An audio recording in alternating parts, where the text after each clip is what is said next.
What are we doing in North Carolina? North Carolina recently had a police-involved shooting in Charlotte, and I was especially interested to see if people who care about police-community relations, if that at all impacted the way that they were going to be voting this November. So I found the Citizens Police Academy of Durham. Tonight is the graduation of the 7-week program.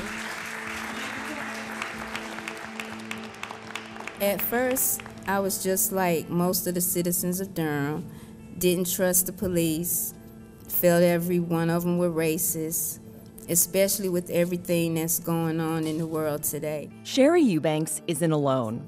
She and about 24 others have spent 6 weeks with officers from the Durham Police Department to learn more about what it's like to be a cop. It's an interesting time in North Carolina. Poor police-community relations have embroiled the country in a national debate that has spilled into the presidential election. Has it been hard to watch the news lately? I would say it's hard, especially with the fact that that's our job. Right. We're trying to bridge those gaps. We're trying to bridge those trust issues. Part of that was allowing this class to be the first to try a use of force simulator. That is when everything changed for me. Excuse me, sir, what are you doing? You need to calm down and put the bolt cutters on the ground. Oh, wait, oh, man, okay, that's cool. No, I'm with you. Hey, let me see that hand. Don't do it. Let me see your hand. Cassandra Johnson and Lee Etzel are two of the women in the class. How would you describe the relationship with the police and the community in Durham?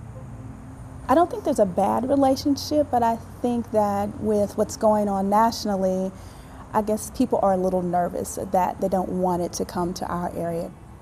A lot of people that I interact with, like on the Duke campus, for them it was mostly frustration, that it felt like voices weren't being heard.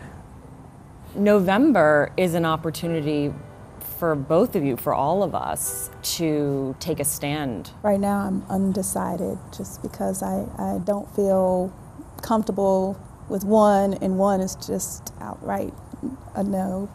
I've never seen an election time when we've had so polar opposite candidates where I can't decide which is the lesser of two evils almost. That's very frustrating for me. Which one is the definite no that you mentioned? Donald Trump. And why is that? I can't get past that, the things he said about women or African Americans or this or that, and I can't get past those things. But there's pieces of the platform that I'm like, well, I would like that if someone else were saying it, probably. For me, Donald Trump is a no-go. Hillary Clinton, she's, in my mind, is certainly very well qualified. I just have some concerns and reservations about some of her positions. So for me, it's going to boil down to, are those reservations enough that I would write in another candidate, or in the end, am I comfortable enough to choose her? The job is just way too important.